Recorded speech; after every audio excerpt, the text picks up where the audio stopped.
ছিলাম হচ্ছে romantic age. আচ্ছা, সো আমরা ওই কতদূর শেষ করেছি বলো তো? When will start? স্কট পর্যন্ত। হুম, স্কট, তাই না? William Scott. স্কট পর্যন্ত। Okay, so have you revised, or you didn't do জি anything? Sir.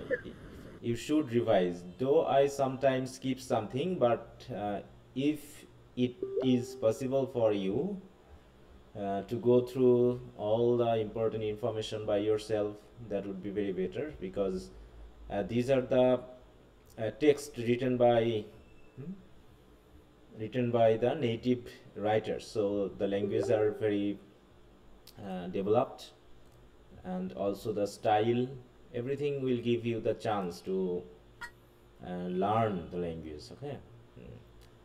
The problem is the system. In our system, in our country, I think the days has come to change our settings, our system of our education. That would be a greater uh, system in future, if we the things we are seeing now or experiencing now, if it's continue in this way, I think the rosy days will come for us to have a good education. And the problem will be there, that those who are not competent, or those who are not going to hmm, have good experience, proper experience about the language or the subjective knowledge, they will lag behind in future. The days are coming. Okay, sorry.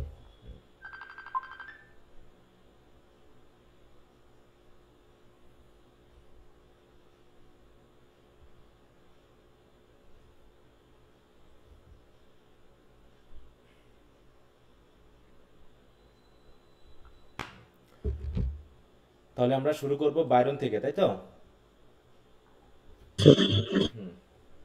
G sir.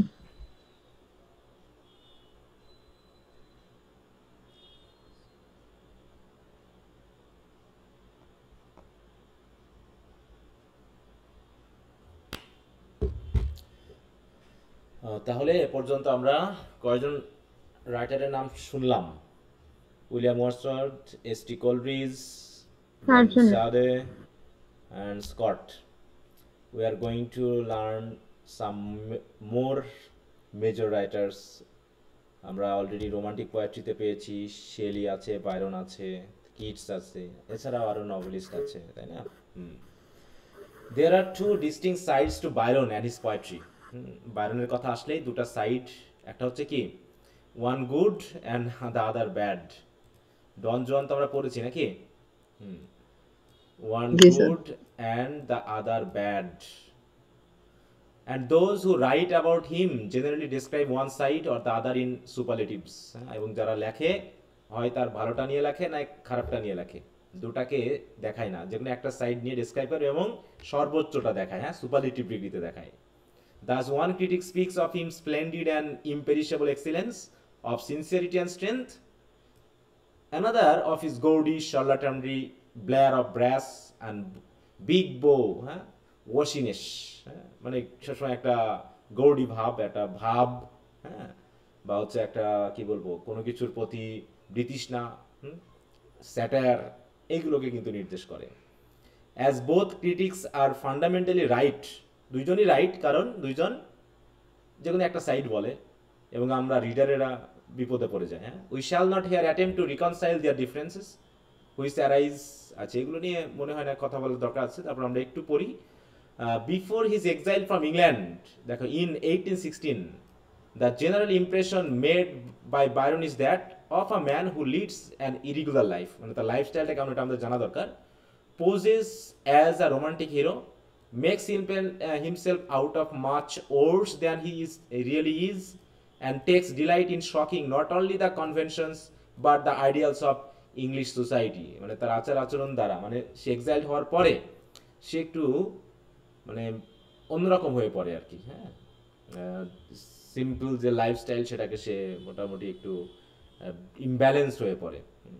এবং বলা হচ্ছে কি English society যে ideal, সে আইডিয়ালগুলোকে সে শুধু শকিংই করেনি, হ্যাঁ, takes delight in shocking not only the convention, বলছে কি শকিং করে, শকিং আইডিয়ালকে শকিং করা মানে কি না আইডিয়ালগুলোর বিরুদ্ধে কথা বলা, আইডিয়াল না মেনে চলা, এই বিষয়গুলো যেটা আমরা জন ডুয়ানে পেয়েছি, তাই তো ডন জোয়ানে পেয়েছি।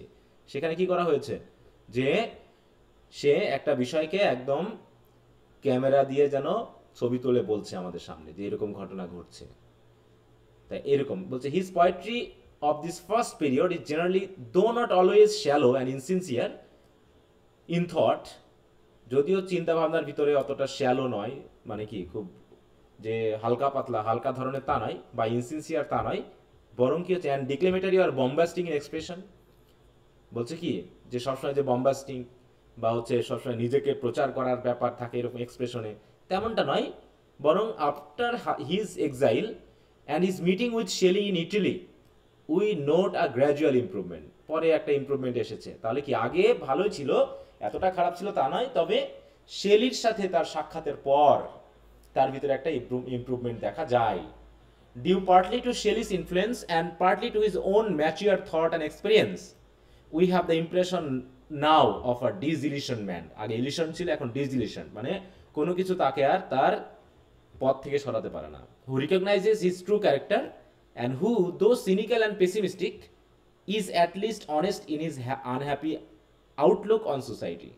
তাহলে একই দিকে কি সে বলছে though cynical and pessimistic, cynical and pessimistic মানে কি, যদিও সে সেই সময়ের সমাজ নিয়ে, হ্যাঁ, সামাজিক মানে ভাবধারা নিয়ে যদিও সে আনহ্যাপি ছিল, ঠিক আছে, তো অন্তত সে তার এই আনহ্যাপিতে অনেস্ট ছিল আর কি, যে সে বর্তমান সমাজটাকে মেনে নিতে পারছে না। বলছে is at least honest in is unhappy outlook on society. হ্যাঁ, অনেস্ট মানে কি আমি যে তোমার বিষয়ে অখুশি, সে অখুশিটা আমি অনেস্টলি প্রকাশ করছি। ব্যাপারটা এরকম যে আমি সেই সময় চলমান সমাজকে নিয়ে আমি মোটেও হ্যাপি না, ঠিক আছে। হ্যাঁ, his poetry of this period is generally less shallow and rhetorical, though he still parades his feeling in public, মানে সে তার পাবলিকের কাছে, মানে কি ইন পাবলিক মানে কি প্রকাশ্যে তার ফিলিংগুলোকে কিন্তু সে প্রকাশ করছে। প্যারেড করা মানে কি প্রকাশ করা। হ্যাঁ, he often surprises us by being manly and sincere, তাই তো। তাহলে হচ্ছে কি, এবং সে তার কথাবার্তার মধ্য দিয়ে সে কেমন ছিল, ম্যানলি মানে সাহসী না, পুরুষোচিত, এবং সিনসিয়ার, সে যেটা বলেছে সেটা সত্যি সিনসিয়ারলি বলেছে, কোনো রকম স্বার্থ নিয়ে বলেনি, বা কারো দ্বারা উদ্দেশ্য প্রণোদিত হয়ে বলেনি, বা কারো উপরে রাগ আছে তাই সে তুলে ধরেছে, তেমনটা না। What ever he has said sincerely and with honesty and courage, and he shows his cynical and pessimistic view that is happening around the society. হ্যাঁ, সমাজে যা ঘটছে সেগুলো নিয়ে সে মোটেও খুশি না, সন্তুষ্ট না, এই ব্যাপারগুলো সে কিন্তু দেখিয়েছে। আমরা সে বাইরনের কয়টা ইয়া পড়েছি কবিতা বলো তো? একটাই। তা এই একটা কবিতা পড়েই কি মনে হয়েছে যে সে ফ্যামিলি লাইফ যেটা বলা হচ্ছে সেটাকে সে খুব মানে হ্যাপিলি তুলে ধরেছে, নাকি তার ভিতরের মানে কি বলবো, মানে বিদ্বেষ, যে এইগুলো আমি পছন্দ করি না, এগুলো কেন সমাজে হবে, এগুলো দূর করা উচিত, বাদ দেওয়া উচিত, এরকম একটা মানসিকতা এসেছে, তাই না? পিতামাতার সন্তানদেরকে বড় করার ক্ষেত্রে, বিয়ে দেওয়ার ক্ষেত্রে, তাই তো। তারপরে হচ্ছে জনগণের কোনো একটা অপরাধকে গ্রহণ করার ক্ষেত্রে কিভাবে তারা ডিল করছে অপরাধটাকে, এই সব কিছু বিষয় কিন্তু তিনি ওখানে তুলে ধরেছেন। আরো অনেক কবিতা আছে যেগুলো পড়লে পরে আমরা তার এই যে ফিচারগুলো বলা হচ্ছে, এই ফিচারগুলো আমরা দেখতে পাবো। দাস, একটু মিউট রাখো। Das in the third canto of child Harold, child Harold তো আমরা পড়ি নাই, অতএব এটা বলে এখন লাভ নাই। যেখানে দেখানো হয়েছে যে মেইনলি যে কিভাবে তিনি তার মানে কি অপোজিশনটা সামাজিক অনাচার অবিচারের বিরুদ্ধে, তাই তো, বা হচ্ছে যে ফল্ট বা হচ্ছে ফেইলিং যেগুলো, সেইগুলোর বিরুদ্ধে কিভাবে তিনি স্ট্রংলি দাঁড়িয়েছেন সেটা এখানে দেখানো হয়েছে। তো আমরা একটু ধরে রাখবো যে তিনি, তাই বলছে দেখো, the real tragedy of Byron's life is that he died just as he was beginning to find himself. হ্যাঁ, মানে এমন সময় তার মৃত্যুটা হয়েছে যে তিনি শুধু বুঝতে শিখেছেন বা নিজেকে প্রকাশ করতে শিখেছেন। হ্যাঁ, আর তার সেই মুহূর্তেই তার মৃত্যুটা হয়। হয়তো বা বেঁচে থাকলে তিনি সমাজকে আরো অনেক কিছু, হ্যাঁ, দিয়ে যেতে পারতেন, যে জিনিসটা অনেকটা মিররের মতো, হ্যাঁ, আয়নার মতো সমাজের কাছে তুলে ধরতো যে এগুলো আমাদের ভুল। যাই হোক, তার লাইফটা আমরা একটু দেখি। Byron was born in London 1788, the year preceding the French revolution, তাই না? দেখো 1789 মানে 1789 এ ফ্রেঞ্চ রেভলিউশন, আর তার ঠিক এক বছর আগে তার জন্ম। We shall understand him better and judge him more charitably if we remember the tainted stock from which he sprang, হ্যাঁ, মানে যেখান থেকে তার জন্ম হয়েছে, মানে সে এইরকমটা কেন, তার চিন্তা ভাবনা এরকম কেন, এটাকে আমরা তখনই মোর চ্যারিটেবলি জাজ করতে পারবো। চ্যারিটেবলি মানে কি, মানে কোনো রকম মানসিক বিদ্বেষ নিয়ে না, ওপেনলি আমরা তাকে জাজ করতে পারবো যদি আমরা স্মরণ করি যে কোন ধরনের টেইন্টেড মানে বুঝো, টেইন্টেড মানে কি, কলঙ্ক, তাই তো, বা বাজে একটা পরিস্থিতির ভিতর থেকে তার জন্ম। দেখো কি বলছে, his father was a dissipated spendthrift of unspeakable morals, মানে খুবই, মানে কি কি বলবো, স্পেন্ডথ্রিফট মানে বুঝো, স্পেন্ডথ্রিফট মানে, স্পেন্ডথ্রিফট বলতে কি কি বোঝায়, মানে খুবই, হ্যাঁ, কিপটে টাইপের। হ্যাঁ দেখো,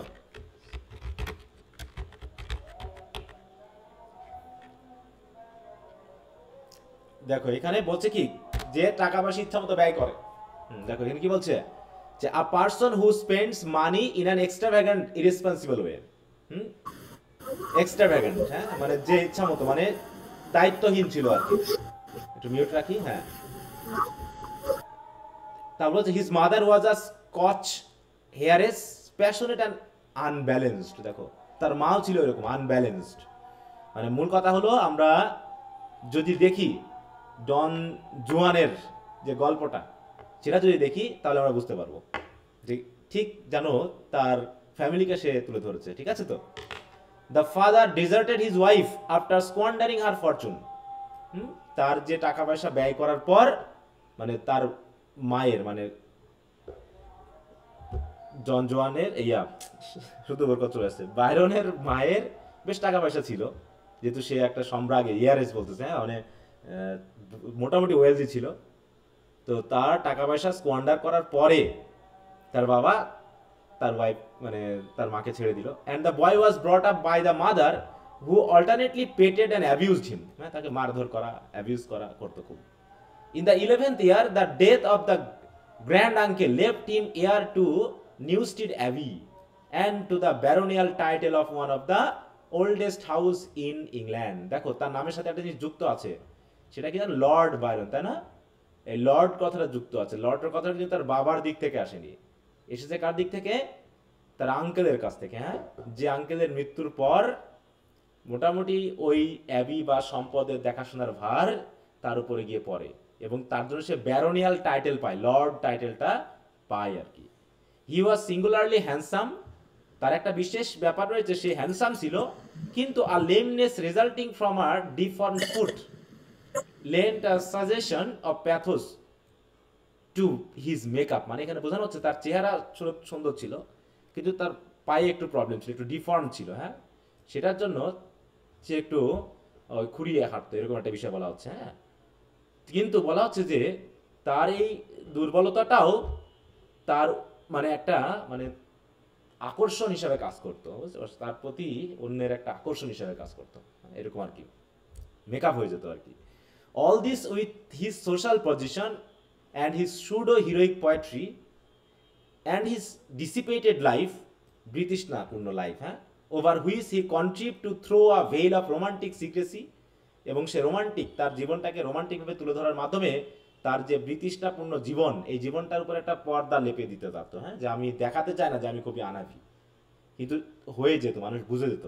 made him a magnet of attraction to many thoughtless young men and foolish women. মানে সব কিছু মিলে, মানে ইয়ং পুরুষ নারী সবাই তার প্রতি খুবই অ্যাট্রাক্টেড ছিল, সে একটু ম্যাগনেটিক হয়ে গেছিল, হ্যাঁ, সকলের কাছে খুবই অ্যাট্রাক্টিভ হয়ে গেছিল। who made the downhill path both easy and rapid to one whose inclination lead him in that direction। মানে ওই আমরা যদি ডন জুয়ানের চরিত্রটা মনে করি, তাহলে আমরা মোটামুটি বারনের চরিত্রটাও কিছুটা আঁচ করতে পারবো যে সে কেমন ছিল, হ্যাঁ। তাই হচ্ছে who made the downhill path both easy and rapid downhill path মানে কি, তার পতনগুলোকে খুব ইজি এবং র্যাপিড করে তুলেছে যারা মোটামুটি whose inclination led him in that direction, মানে যারা চাইতো ওর দিকে, ওই ডিরেকশনে বা অধপতনের দিকে যাওয়ার জন্য। Naturally, he was generous and easily led by affection. He is therefore largely a victim of his own weakness and of unfortunate surroundings. এই যে তার এই যে নারী, তাই তো, মানে মেয়ে, তারপর ছেলেরা, হ্যাঁ, সবাই তারপরে অ্যাট্রাক্টেড হয়ে তার প্রতি খুবই আকর্ষণীয় হয়ে বরং তার অনেক ক্ষতি করেছে। হ্যাঁ, তার এই সারাউন্ডিংসটা তার কাছে আনফর্চুনেট হিসাবে কাজ হয়েছে। হ্যাঁ, যাই হোক, at school at Harrow and in the university at Cambridge, Byron lead an unbalanced life, দেখো পুরোপুরি unbalanced, and was more given to certain sports from which he was not debarred by lameness. সে কিছু খেলাধুলা করতো, তার লেমনেসের জন্য অবশ্য সেটা বাধা হিসেবে দাঁড়ায়নি। দেন টু বুকস অ্যান্ড স্টাডি, মানে সে পড়াশোনার থেকে সে বিশেষ বিশেষ কিছু খেলা ছিল যেগুলোতে সে বেশি পছন্দ করতো। His school life, like his infancy, is sadly marked by vanity, violence and rebellion against every form of authority. ঠিক স্কুল যেমন ছিল তার, ঠিক আছে, his school life like his infancy, শিশুকালে সে যেমন একটু ওই উদ্ধত টাইপের ছিল, সব কিছু সে মানতে চাইতো না, সবসময় বিদ্রোহ দেখাতো।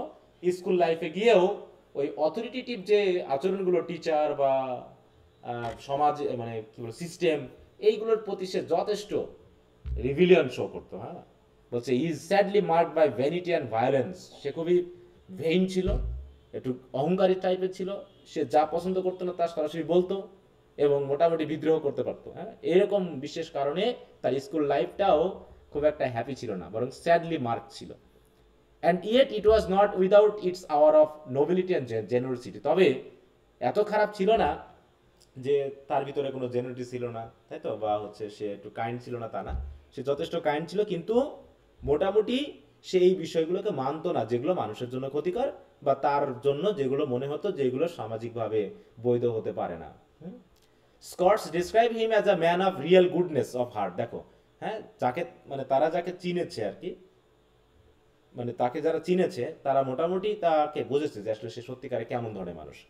যারা একটু মানে সৎ হয় বা একটু স্ট্রেট ফরওয়ার্ড মানুষ হয়, তারা একটু রাগী হয় নাকি, এবং এদেরকে মানুষ মনে হয় একটু বেশি ঘৃণাই করে নাকি। হ্যাঁ, মানুষ কাদের পছন্দ করে বলো তো?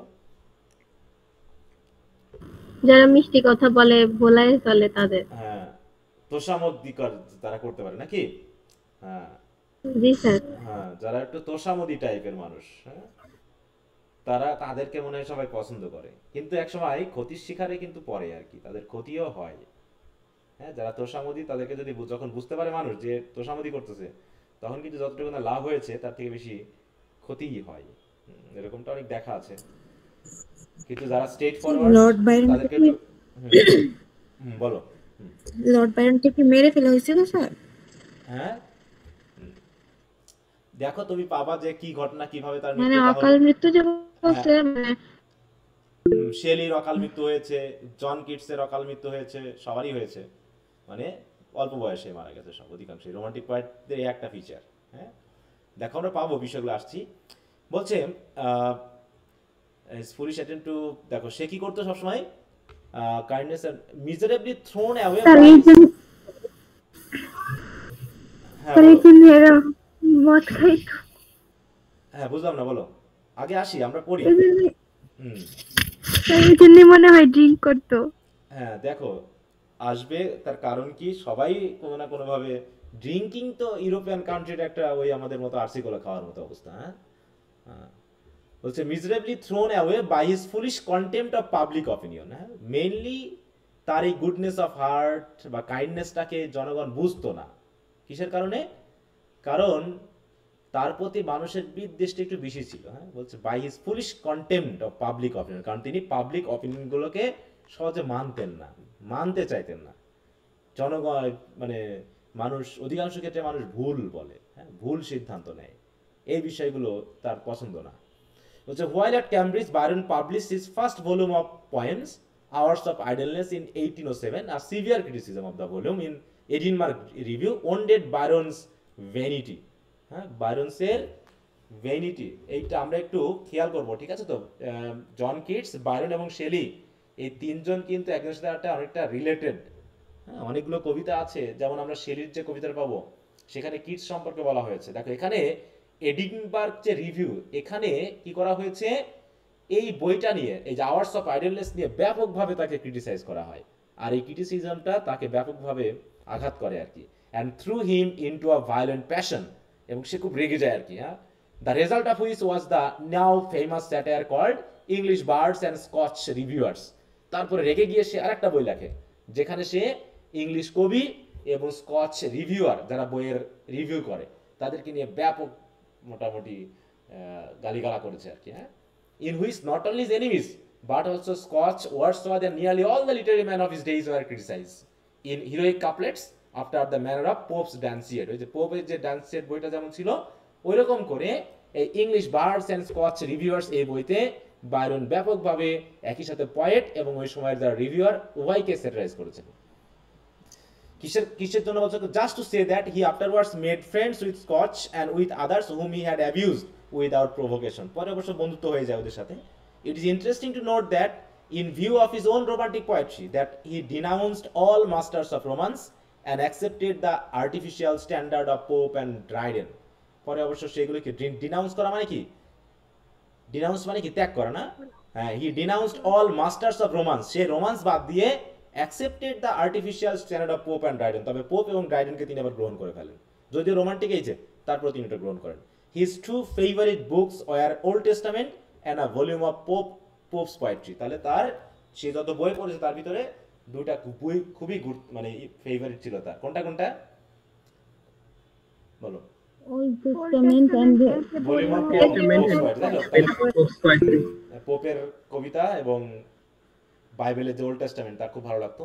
Of the letter he says, এবং বিশেষ করে পোপের পোয়েট্রি সম্পর্কে সে কি বলছে, he is the greatest name in poetry, যে পোপকে তিনি গ্রেটেস্ট বলেছেন কিন্তু, এন্ড অল দ্য রেস্ট আর বাভারিয়ানস, আর বাকি কবিদেরকে তিনি বর্বর বলেছেন। হ্যাঁ, যারা কিছু আচ্ছা, তো এইভাবে মোটামুটি তিনি এগুলো আর দরকার নেই, এখানে ওই কয়েকটা বই সম্পর্কে বলা আছে।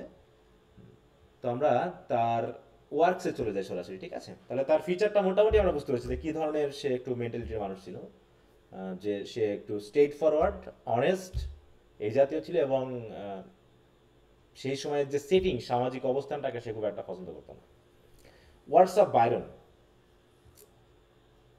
In reading Byron, it is well to remember that he was a disappointed and embittered man. সেটা বারবারই আমরা বলছি, তাই না? সে ছিল একটু হতাশ টাইপের মানুষ, not only in his personal life, কারণ তার পারিবারিক ব্যাপার, মা বাবার ব্যাপার, and also in his expectation of a general transformation of human society, এবং যে হিউম্যান সোসাইটিটা কিভাবে ট্রান্সফর্ম হওয়া উচিত, এই যে তার এক্সপেকটেশন, এই এক্সপেকটেশনটা পূর্ণ হচ্ছে না, আরেকদিকে তার পার্সোনাল লাইফ, তার ফ্যামিলি লাইফ ভালো না, এই সব কিছু মিলে সে কিছু ছিল একটু ডিসঅ্যাপয়েন্টেড এবং এম্বিটার্ড।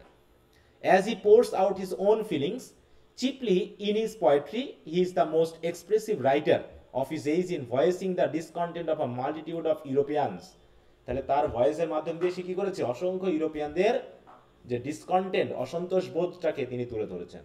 হু are disappointed at the failure of the French revolution, কারণ ফ্রেঞ্চ রেভলিউশন যে ব্যর্থ হয়েছিল, দেশটাকে যে সুন্দরভাবে গড়তে পারেনি, এই কারণে ডিসঅ্যাপয়েন্ট হয়েছিল যারা, তাদেরকে তিনি তুলে ধরেছেন। To produce an entirely new form of government and society. হ্যাঁ, যে রেভলিউশন কিন্তু পারেনি আমাদের দেশে, তাও আমরা একটা, এখন বর্তমান সরকার নিয়ে আমাদের মতামত কি বলতো শুনি, আমরা কি সন্তুষ্ট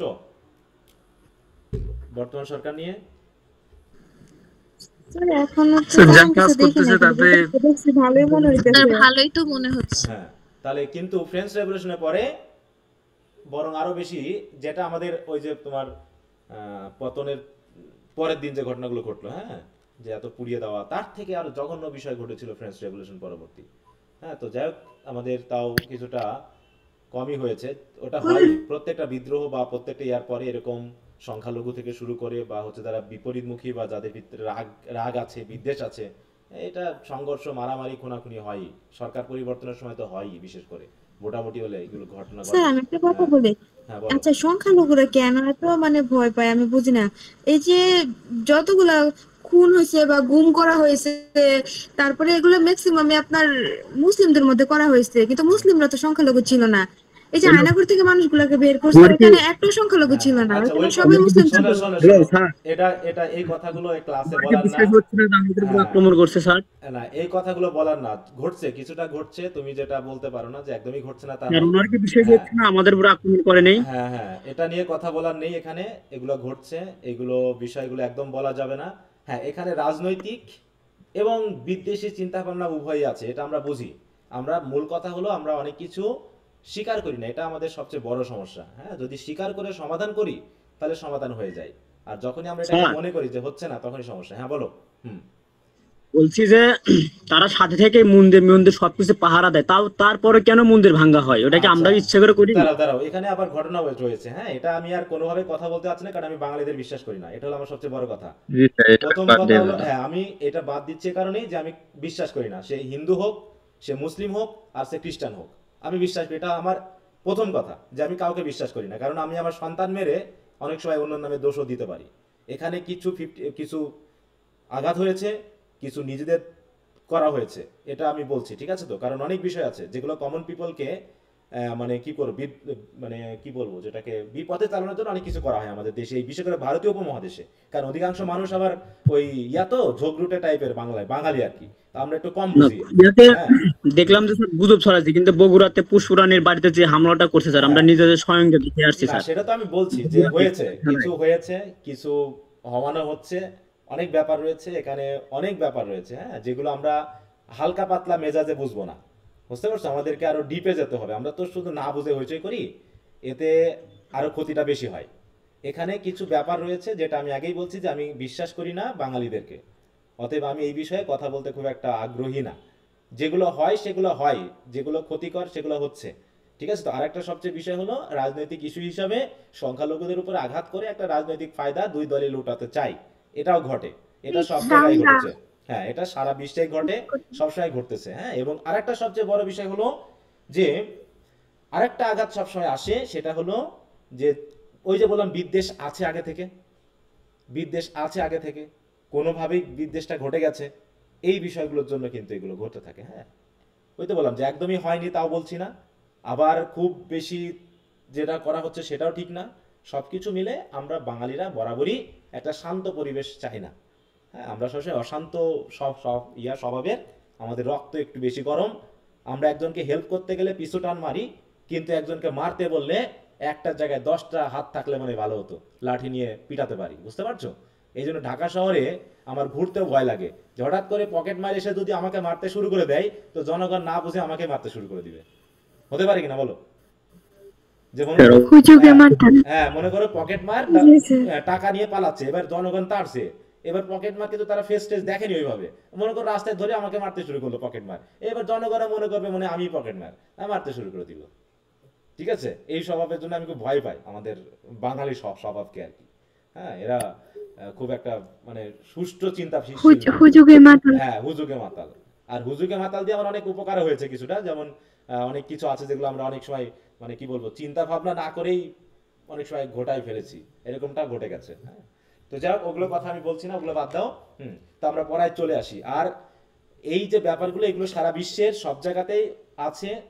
কারণ কি, তোমরা একটু যদি চোখ নাক মুখ খুলে একটু তাকাও দেখো, তাহলে দেখতে পাবা যে এগুলো আছে, থাকবে, এগুলো কখনো সমাধান নেই, এগুলোর কোনো সমাধান নেই, বুঝতে পারছো? আমরা তো হিস্ট্রি পড়ে দেখতেছি যে ধর্ম নিয়ে কিভাবে বাড়াবাড়ি হচ্ছে, হচ্ছে না? ইংল্যান্ডে হয়নি?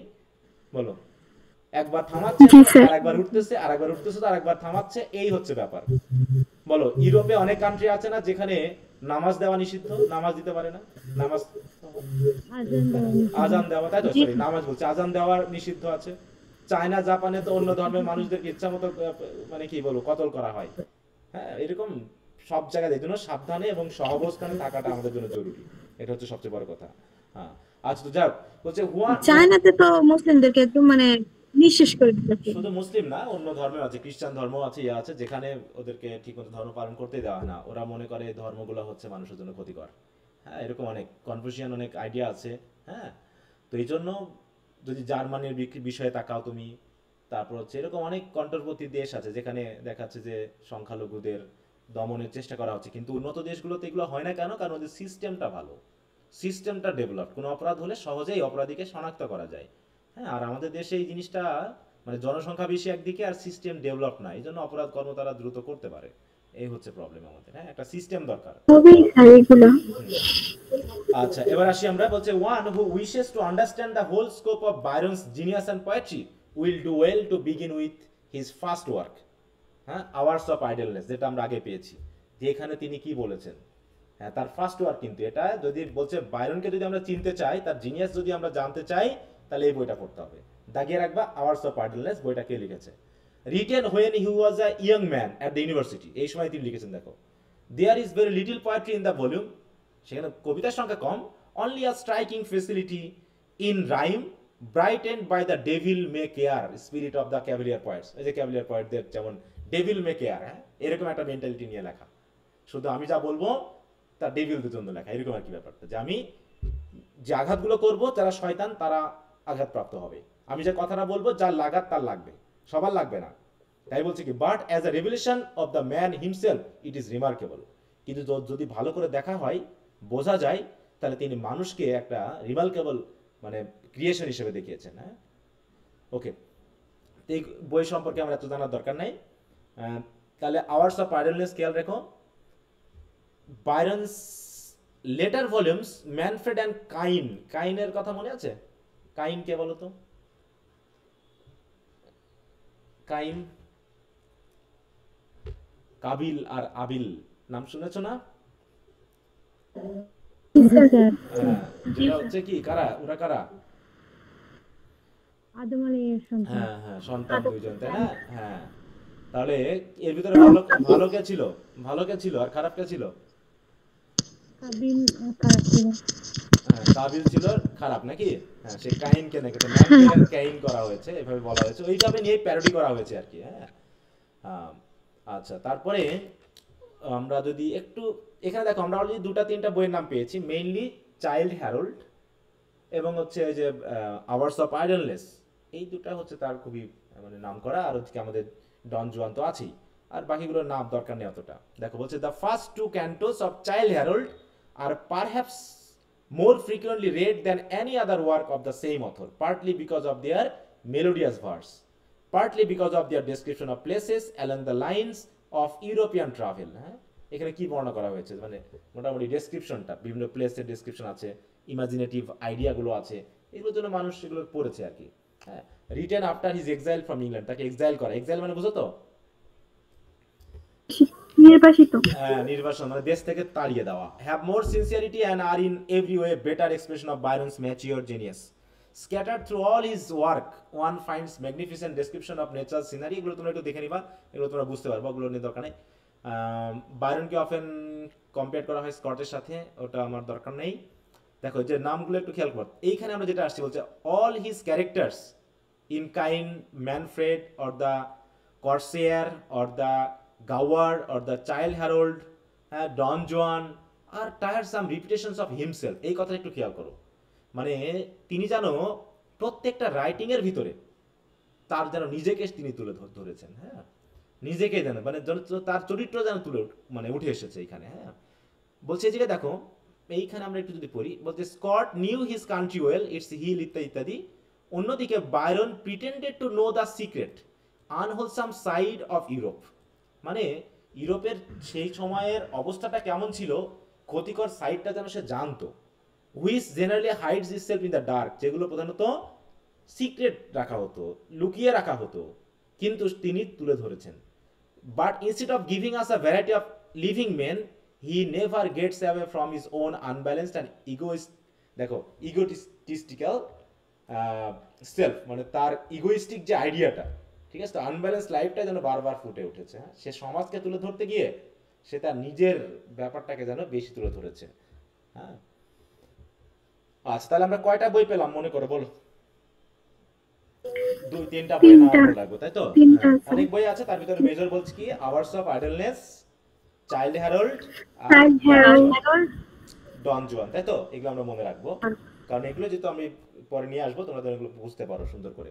আচ্ছা, সে কেমন ছিল একটু দেখি। তার বলছে a vain disappointed cynical man, বারবার এই চরিত্রটাই কিন্তু আসছে, who finds no good in life or love or anything, তিনি কোনো কিছুই যেন মানে ভালোবাসা জীবন কোনো কিছুর মধ্যে ভালো কিছু খুঁজে পাননি, সব কিছুর মধ্যে কেমন যেন একটা সিনিক্যাল আইডিয়া যে একটা খারাপ কিছু ঘটতে পারে, খারাপ কিছু হতে পারে, এরকম একটা ব্যাপার। Naturally with such a disposition he is entirely incapable of portraying a true woman, এই জন্য তিনি কোনোদিন কোনো উইমেনকে ঠিকমতো পোর্ট্রে করতে পারেননি পজিটিভ সাইডে। কারণটা কি, বলছে তার এত উইমেনের সাথে রিলেশনশিপ ছিল যে শেষ পর্যন্ত সে উইমেনদেরকে ডিপলি এমনভাবে জাজ করেছে যে অধিকাংশ ক্ষেত্রে উইমেনদের নেগেটিভ সাইডটা তার কাছে বেশি ধরা পড়ছে। ঠিক আছে, ইয়ং বয়সে যেটা হয় আর কি। হ্যাঁ, মনে করো আমি দেখেছি যারা যে সকল ছেলের একটু সুন্দর চেহারা, যারা অনেকগুলো প্রেম করছে তাদের কিন্তু বিয়ে শাদী আবার সুন্দরী মেয়ের সাথে হয় না, এরকম না ব্যাপারটা? হ্যাঁ, ছেলেরা যদি একটু আকর্ষণীয় হয়, দেখতে সুন্দর হয় বাইরনের মতো। হ্যাঁ, আমরা একটু বাইরনের চেহারাটা দেখে আসি কেমন ছিল, লেডি লেডি ভাব আছে একটা আর কি। কালো মেয়ের সাথে বিয়ে হয়ে পড়ে। হ্যাঁ, মানে মোটামুটি এই যে একটু নায়ক নায়ক ভাব আছে নাকি একটু, এটা হচ্ছে আমাদের ডন জোয়ানের যে ইয়াটা। তো এই চেহারাই মোটামুটি বলছে না অনেক, এমনকি পুরুষরা পর্যন্ত তার তার প্রতি অ্যাট্রাক্টেড ছিল।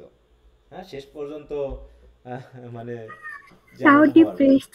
হ্যাঁ, বলছে to nature alone specially in her magnificent moods Byron remains faithful, শুধুমাত্র নেচারের প্রতি তার একটা ফেথফুলনেস ছিল। And his portrayal of the night and the storm and the ocean in Childe Harold are unsurpassed in our language, তিনি রাত ঝড় সমুদ্রকে তিনি চাইল্ড হ্যারোল্ডে এত সুন্দরভাবে পোর্ট্রে করেছেন, তুলে ধরেছেন, যেটা আমাদের ভাষায় আমরা এত সুন্দর আর পাইনি।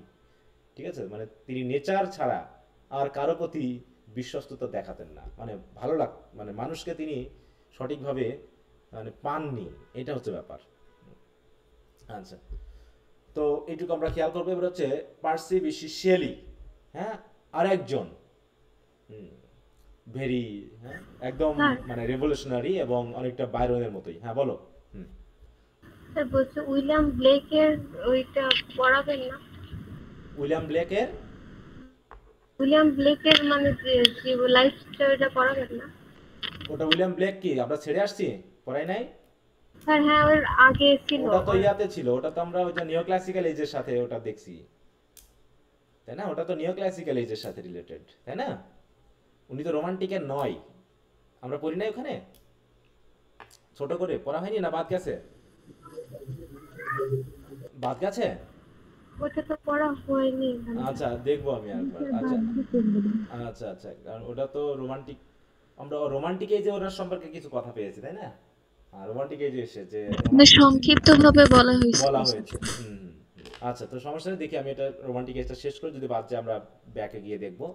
তাহলে পার্সি বিশি শেলির আমরা যেহেতু কবিতাগুলো এখনো পড়ি নাই, শুধু ওর টু দ্য ওয়েস্ট উইন্ড পড়েছি ফার্স্ট ইয়ারে, সেখান থেকে হয়তো আমরা কিছু আইডিয়া নিতে পারি, কিন্তু সেকেন্ড ইয়ারের কবিতাগুলো আরো মানে আরো আকর্ষণীয়। লর্ড বাইরন কিভাবে মারা গেছে?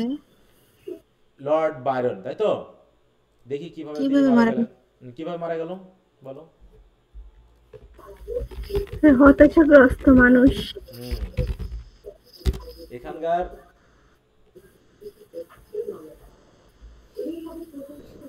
দেখো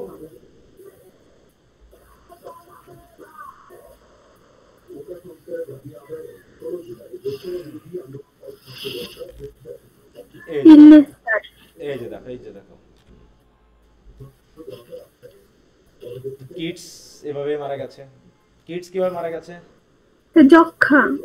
ও তো পরিবারে অধিকাংশ মানুষই মারা গেছে যক্ষায়। যক্ষা হলে রক্ষা নাই। তখনকার সময় বেশিরভাগ তবে শেলি মারা গেছেন, এই শেলি মারা গেছেন হচ্ছে নৌকাডুবিতে। হ্যাঁ, মানে তারা দেখো শেলির মৃত্যু যদি আমরা দেখি, ডেথ অফ শেলি।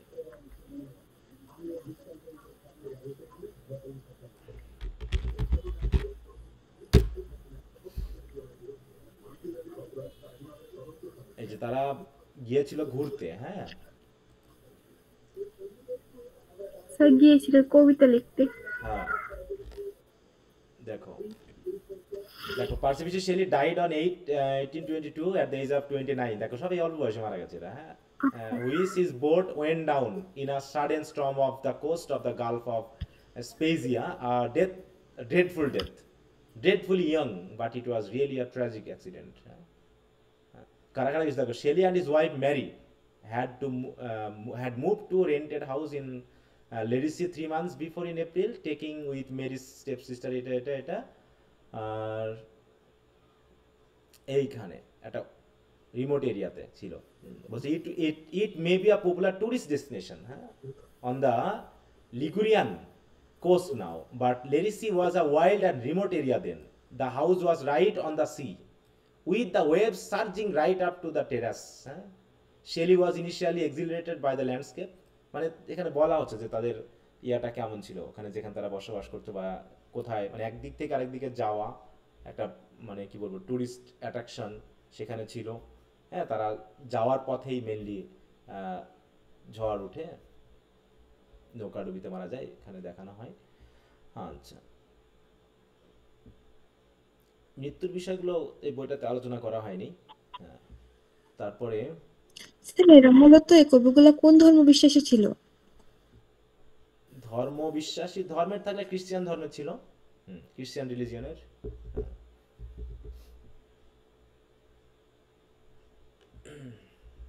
আচ্ছা, তো যাই হোক আমরা এখানে দেখি বলছে ইন দিস ফ্র্যাগমেন্ট, মানে এই কথার ভিতরে কি পাওয়া গেছে যে শেলি কতখানি রিভলিউশনারি ছিল, তাই না? এটা আমরা কোথা থেকে পেয়েছি? টু দ্য ওয়েস্ট উইন্ডের, যে তিনি কি করেছেন, মেক মি দাই লায়ার, তিনি ওয়েস্ট উইন্ডকে বলছেন, তাই না, যে আমাকে তোমার লায়ার বানাও, যেমন করে তোমার ফরেস্ট যেমন লায়ার, তুমি আমাকে লায়ার বানাও, তাহলে আমি কেমন হতে পারি, যে বি দাও স্পিরিট ফিয়ার্স, হ্যাঁ, মাই স্পিরিট, তুমি আমার স্পিরিট হয়ে যাও, বি দাও মি ইম্পেটাস ওয়ান, তুমি আমার মতো হয়ে যাও বা আমি তোমার মতো হয়ে যায়, বা দুইজন মিলে এক হয়ে যায়, হয়ে গিয়ে সামাজিক যে অনাচার অবিচার আছে সেগুলোকে একদম ধ্বংস করে ফেলি, তাই না? আচ্ছা, একটু মিউট রাখো, মিউট। ওকে, তাই বলছে in this fragment from the Ode to the West Wind we have a suggestion of Shelley's own spirit as reflected in all his poetry, যেটা তার অধিকাংশ পোয়েট্রি তুলে ধরা হয়েছে। The very spirit of nature which appeals to us in the wind and the cloud, the sunset and the moonrise, সব কিছুতে তিনি যেন এক ধরনের শক্তি খুঁজে পেয়েছেন। হ্যাঁ, তাহলে দেখো এখানেও তিনি কিন্তু দেখো সেই ওয়ার্ডসওয়ার্থ থেকে শুরু করে এসটি কোল্ডিস থেকে শুরু করে সবাই কি যেন এক ধরনের নেচারের প্রতি একটা আকর্ষণ যেন ছিল, যেটা রোমান্টিক পোয়েট্রির একটা স্পেশাল বৈশিষ্ট্য। আমরা পেয়েছি না, লাভ ফর নেচার, রোমান্টিসিজমের বৈশিষ্ট্য সবার ভিতরে এটা আছে। দেখো, the very spirit of nature which appeals to us in the wind and the cloud, বলছে কি the very spirit, এগুলো যেন seems to have possessed him, তাকে যেন একদম মানে পজেস, ভূত ধরে যেমন করে পজেস করে না, ওরকম করে তাকে যেন পুরো একদম অধিকার করে ফেলেছিল, সবসময় যেন নেচারের ভিতরে যেন শক্তি খুঁজে পাচ্ছে। At such times he is a true poet and his work is unrivaled, হ্যাঁ, মানে সেই সময় তিনি লিখেছেন। আমরা এখানে পড়ব না, আমরা সরাসরি তার লাইভে চলে যাই, ওখানে অত দরকার নাই। দেখো বলছে Shelley's life, there are 3 classes of men who see visions, বলতে 3 ধরনের মানুষ আছে যারা দর্শন পায় আর কি, and all 3 are represented in our literature. The first is the mere dreamer like Blake. ব্লেকের কবিতা, যেটা যে শুধু কি স্বপ্ন দেখতে ভালোবাসে, বাস্তবায়ন করছে কিনা জানি না, who stumbles through a world of reality without noticing it. হ্যাঁ, তিনি বারবারই আঘাতপ্রাপ্ত হয়েছেন বিশ্বের বাস্তবতা দ্বারা, বাধাপ্রাপ্ত হয়েছেন। Is happy in his visions, এবং তিনি তার ভিজন নিয়ে খুশি ছিলেন, মানে তিনি তার ভিজন নিয়ে খুশি ছিলেন, তিনি এটা বাস্তবায়ন করার সাহস বা ক্ষমতা তিনি দেখাননি। এটা হচ্ছে এক ধরনের ড্রিমার বা এক ধরনের এক শ্রেণীর মানুষ যারা ভালো কিছু মানে প্রত্যাশা করতে ভালোবাসে, কিন্তু ওটাকে বলছে হ্যাপি ইন হিজ ভিজন, তিনি তার ভিজনেই হ্যাপি ছিলেন, সেটাকে বাস্তবায়ন হোক আর না হোক। The second is the seer, the prophet like Langland or Wycliffe, যারা কি শুধু ভিজন দেখছে নাকি বাস্তবায়ন করছে, এটা সংগ্রাম করেছে জনগণকে নিয়ে। ওই যে আমরা পেয়েছিলাম ল্যাংল্যান্ড বা উইকলিফ, এটা কোন এজে ছিল? ওল্ড এজের না?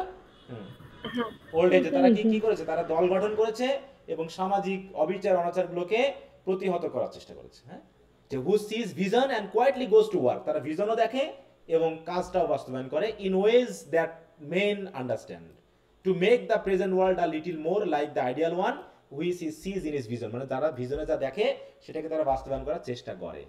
আর অন্যদিকে the third who appears in many forms, আর তৃতীয় গ্রুপে যারা আছে তারা বিভিন্ন ধারাবাহিকতার, তাদের ভিতরে ভিশনারি আছে, এনথুজিয়াস্ট আছে, র্যাডিক্যাল আছে, অ্যানার্কিস্ট আছে, মানে অ্যানার্কিস্ট নয়, যারা বিদ্রোহ বাদিয়ে দেয়, রিভলিউশনারি আছে, and call him what E will, যা খুশি তাই বলতে পারেন। কারণ কি, তারা কি করে, seize a vision and straight way begins to tear down all human institution, এবং তারা ভিজন দেখে এবং সব কিছু সামাজিক যে প্রতিষ্ঠানগুলো আছে ধ্বংস করে দিয়ে নতুনভাবে তৈরি করতে শুরু করে। Which have been built up by the slow toil of centuries simply because they seem to stand in the way of his dream. হ্যাঁ, যে তিনি কি করেন, এগুলোকে একদম টিয়ার ডাউন, মানে একদম ভেঙে চুরে নতুন করে সাজিয়ে তুলতে চায়।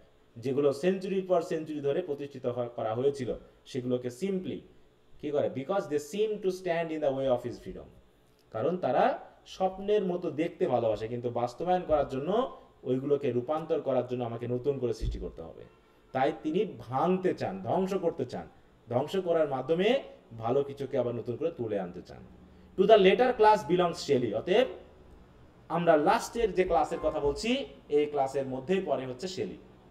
আ perpetual at war, a man perpetual at war, যেন প্রতিনিয়ত সে যেন কোনো কিছুর সাথে যুদ্ধে আছে, বিশেষ করে কার সাথে যুদ্ধে, উইথ দ্য প্রেজেন্ট ওয়ার্ল্ড, মানে প্রেজেন্ট ওয়ার্ল্ড নিয়ে যেন তার ভালোই লাগতো না। হ্যাঁ, a martyr exile simply because of his inability to sympathize with men and society as they are. শেলির সাথে বায়রনের দেখা হয় কোথায় বলো তো? ওই যে বায়রনকে যখন এক্সাইল করা হলো, শেলির সাথে তার সাক্ষাৎ হলো কোথায়? ইটালিতে। ইটালিতে, তাই তো, ইটালিতে। তাহলে সেও কিন্তু a martyr and exile, মানে তার এই তাকেও সমাজ দেশ থেকে বের করে দেওয়া হয়েছে। হ্যাঁ, কারণ তারা এগুলোকে পছন্দ করেনি, বিদ্রোহ করেছে। And because of his own mistaken judgment as to the value and purpose of a vision. Shelley was born in a field piece বলছে Horsham, Sussex in 1792. On both of his father's and mother's side, he was descended from noble old families. Famous in the political and literary history of England. From childhood he lived like Blake in a world of fancy. মানে যেহেতু ধনী পরিবার থেকে আসা, সে সময় একটা মানে fancy জগতে যেন বসবাস করতো। So real that certain imaginary dragons and headless creatures of the neighboring wood kept him and his sister in a state of fearful excitement. মানে গল্প টল্প শুনতো, আনন্দে মজায় থাকতো, তারা সব ইমাজিনারিতে এরকম ড্রাগনস দেখতো, হেডলেস ক্রিয়েচার দেখতো, এবং যেগুলোকে মনে হতো কি যেন নেইবারিং উডেই যেন তারা ঘুরে বেড়াচ্ছে, আর সবসময় ভয়ে থাকতো। মানে একসময় মানে তারা বাস্তবতা নিয়ে বড় হয়নি, বাস্তবতাকে তারা বোঝেনি, ব্যাপারটা এইরকম। পরবর্তীতে বলা হচ্ছে যে বাস্তবতা বুঝতে শিখেছে পরবর্তীতে। যাক, এখান থেকে আমরা সরাসরি আমরা তার এডুকেশন এখানে দরকার নাই, এইখানে আমাদের একটু জানা দরকার যে রিভল্ট অফ ইসলাম নামে সে একটা বই লিখে। হ্যাঁ, সে বইয়ের জন্য তাকে ইউনিভার্সিটি থেকে বহিষ্কার করা হয়।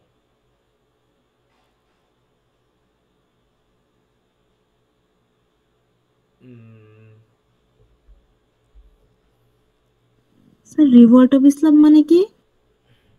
ইসলামের বিদ্রোহ। ঠিক আছে, দেখো বইটা কি সম্পর্কে যদি একটা আমরা দেখি।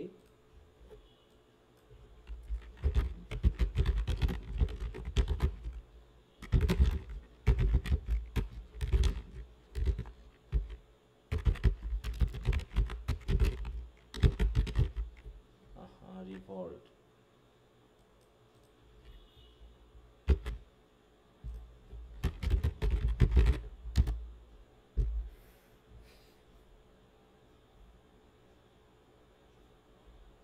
দেখো এখানে একটু খেয়াল করো, নামটা শুধু এরকম বলা হয়েছে, এই যে বইটা। হ্যাঁ, বলছে the plot centres on two characters name Laon and বলছে Cythna, who initiate a revolution against the despotic ruler of the fictional state of Argolis, modeled on the Sultan of Ottoman Empire. তাহলে Ottoman empire বলতে কোন এলাকাটাকে বোঝায় বলো তো? Ottoman empire কোন দেশগুলো ছিল জানা আছে? তুরস্ক স্যার। তুরস্ক, হ্যাঁ, তুরস্ক অধীনে তুরস্ক শক্তিশালী ছিল। হ্যাঁ, তো সেই জন্য ওই মডেলে যেহেতু তিনি লিখেছেন, এই জন্য নামটাই এসেছে দ্য রিভল্ট অফ ইসলাম।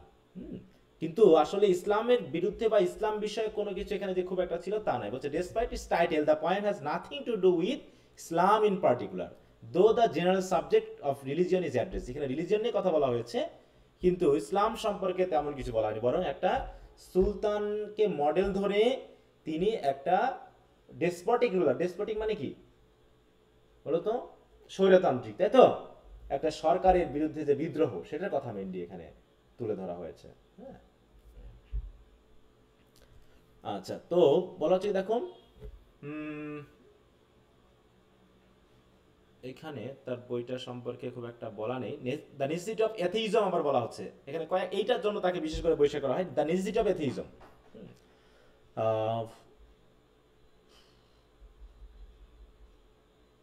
এই জায়গা থেকে ম্যাড, আচ্ছা আমি এখন প্রথম থেকে পড়ি কারণ কিছু কথা আছে গুরুত্বপূর্ণ, কিছু আবার ইয়ে আছে। হচ্ছে Shelley's first public school kept by a hard headed Scotch master with its flogging and in general brutality. Flogging মানে কি বলতো, কঞ্চি দিয়ে পেটানো নাকি লাঠি দিয়ে মারা, স্টুডেন্টদেরকে মারা। The hard headed Scotch master, হ্যাঁ, with its flogging and its brutality seem to him like a combination of hell and prison. মানে স্কুলকে তার মনে হতো হেল আর প্রিজনের একটা কম্বিনেশন, যেখানে প্রিজন এবং হেল একসাথে রয়েছে। And his active rebellion against existing institutions was well underway when at 12 years of age he entered the famous preparatory school at Eton। সেখানে দেখা যায় তিনি কতখানি বিদ্রোহ করেছেন এক্সিস্টিং ইনস্টিটিউশনের প্রতি। হ্যাঁ, he was a delicate, nervous and marvellously sensitive boy of great physical beauty. সেও কিন্তু চেহারা একটু বেশ ভালোই ছিল। আমরা একটু শেলিকে দেখে আসি। শেলিকে তো একদম মেয়েদের মতো লাগে। হ্যাঁ, তার আর বায়রন এবং ইয়া অনেক সময় একই রকম হয়ে যায়। হ্যাঁ, দেখো এটা হচ্ছে মেরি শেলি, এই হচ্ছে শেলি, ঠিক আছে। শেলি আর বায়রনের চেহারাটা আমার মাঝে মাঝে মিলে যায়। আচ্ছা, তো যাই হোক, বাইরন বেশি সুন্দর। এটা হচ্ছে like Cowper he suffer torments at the hands of rough school fellows. School ফেলোরা মানে স্কুলের তার বন্ধুরা তাকে খুব ইয়া করতো, অত্যাচার করতো। Unlike Cowper he was positive, কিন্তু কাউপার একজন রাইটার যাকে তার বন্ধুরা স্কুলে এরকম করতো, কিন্তু সে একটু মাইন্ডে করতো, কিন্তু শেলি এসব নিয়ে মাইন্ড করতো না। He was positive, resentful and brave to the point of rashness. Soul and body rose up against tyranny. যেন সে সোল এবং বডি নিয়ে যেন সে অত্যাচারীদের বিরুদ্ধে লেগে পড়তো আর কি। And he promptly organised a rebellion against the brutal fagging system. এই যে শিক্ষা ব্যবস্থা সম্পর্কে সে একটা সিস্টেমই তৈরি করে, মানে একটা রিভিলিয়ন তৈরি করে, অর্গানাইজড আ রিভিলিয়ন। সবাই বলে কি mad Shelley, the boys called him, mad Shelley বলতো। And they sieved him like dogs around a little coon that fights and cries defiance to the end. হ্যাঁ, কুকুর আছে না, যেমন কিছু কুকুর আছে যে যখন পারবে না তখন পিছায়ে গিয়ে চিৎকার করে, এরকম কিছু কুকুর আছে না। তো এরকম বলতো তার সাহসিকতার জায়গায় মনে করে একটা সাহসী কুকুর আছে, বাকিরা শুধু দূর থেকে চিৎকারই করতেছে আর আক্রমণ করার চিন্তা ভাবনা করতেছে, কিন্তু আসতে পারতেছে না। তা তার কাছে বাকিরা এরকম মনে হতো, হ্যাঁ, যে সে একটু সাহসী ছিল, একটু ম্যাডের মতো ছিল, এই জন্য সবাই তাকে ভয় পায়, তার দূর থেকে ঘেউ ঘেউ করতো, মানে দূর থেকে তাকে রাগাতো। মূল কথা এটা। One finds what he seeks in this world, and it is not strange that Shelley, after his Eton experience, found causes for rebellion। মানে সে স্কুল জীবন থেকেই ভেবে নিয়েছে যে একটা রিভিলিয়ন আমাদের করা দরকার in all existing forms of human society, and that he left school to war among mankind. দেখো, মানুষের মধ্যে যুদ্ধ বাধাই দেওয়ার জন্য সে স্কুলই ত্যাগ করলেন। And as he says of himself in the Revolt of Islam, যেমনটা তিনি তার ওই বইয়ে বলেছেন, his university days are but a repetition of his earlier experiences. ইউনিভার্সিটিতেও একই ঘটনা ঘটলো যেটা স্কুল জীবনে ঘটেছে। While a student at Oxford, he read some scraps of Hume's philosophy and immediately published a pamphlet called The Necessity of Atheism. Atheism মানে কি বলতো?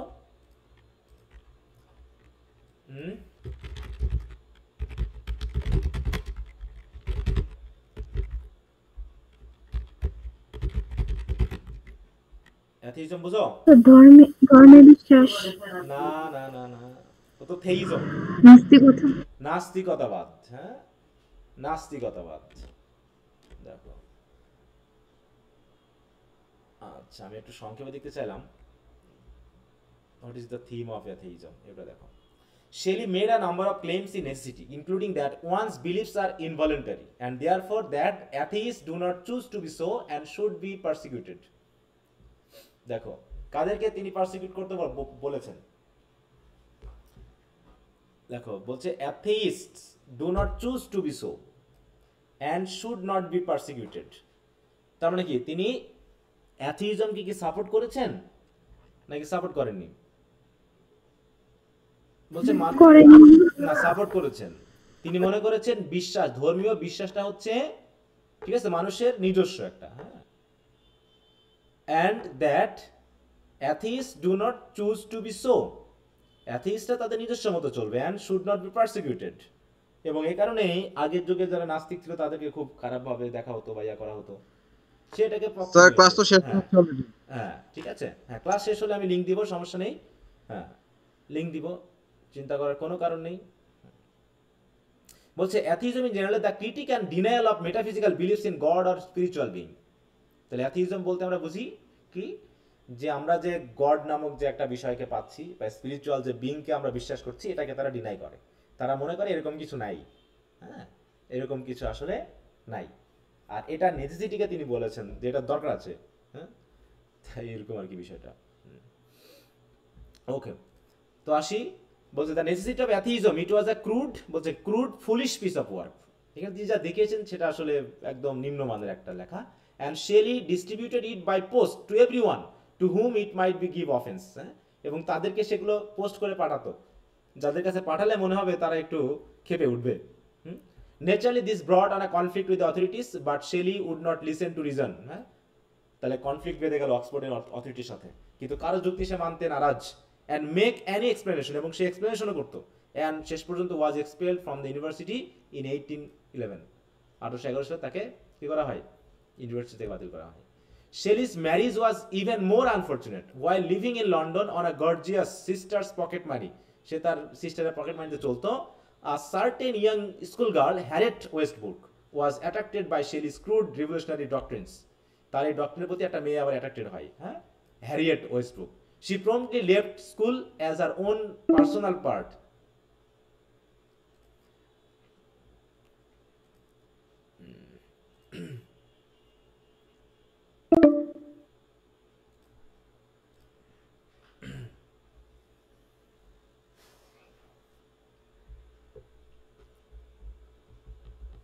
আচ্ছা, সবাই শুনতে পাচ্ছ আমার কথা? জি স্যার। আচ্ছা, তাহলে তার রেভলিউশনারি আইডিয়ালে আরেকজন স্কুল গার্ল বিশেষভাবে অ্যাট্রাক্টেড হলো। শি প্রম্পটলি লেফট স্কুল, সে স্কুল ত্যাগ করলো as her own personal part in the general rebellion, হ্যাঁ, and refuse to return or even to listen to her parents. তার পিতামাতার কথা বাদ দিল, হ্যাঁ, upon the subject having been taught by Shelley. শেলির আদলে পড়ে she threw herself upon his protection, হ্যাঁ, থ্রু হার সেলফ মানে তাকে একদম শেলির উপরে ছেড়ে দিল। And this unbalanced couple are presently married. তারা বিয়েও করলো, কিন্তু দুইজনের একই মেন্টালিটি নিয়ে কি থাকা সম্ভব? এই তো দুইজনের বিরুদ্ধে আবার বিদ্রোহ করবে নাকি, হ্যাঁ। As they said in defiance to anarch custom, মানে দুইজন two infants had already proclaimed a rebellion. Infant কিন্তু দেখো এখনো বলছে ইনফ্যান্ট এগেইনস্ট দ্য। কত বছরে শেলি মারা গেছে বলো তো? 29 বছর 29। বয়সে। তাহলে 29 বছরে মারা গেছে। আর দেখা যাচ্ছে সে যখন রিভিলিয়ন করছে তখন তার বয়স হচ্ছে 16-17, হ্যাঁ। তারা অলরেডি রিভিলিয়ন করছে এগেইনস্ট দ্য ইনস্টিটিউশন ম্যারেজ, বিয়ের বিরুদ্ধে বিদ্রোহ করছে। For which they propose to substitute the doctrine of elective affinity. হ্যাঁ, ইলেকটিভ অ্যাফিনিটি মানে কি? বিয়ে কি, বিয়ে চলবে না, যে কে যার ভালো লাগবে একটা অ্যাফিনিটি আসবে, মিল আসবে, তার সাথে থাকবে, এইরকম চিন্তা ভাবনা সব মানুষ। হ্যাঁ, for 2 years they wandered about England, Ireland, Wales, বিভিন্ন জায়গায় ঘুরে ঘুরে বেরিয়ে লিভিং অন আ স্মল, হ্যাঁ, কোথায় গেল, small allowance from Shelley's father who had disinherited his son because of his ill considered marriage. এতদিন চলছিল মোটামুটি অল্প টাকা পয়সা দিয়ে, পরে তো তার বাবাই তাকে তার সম্পত্তি থেকে ডিজেনিটেড করে।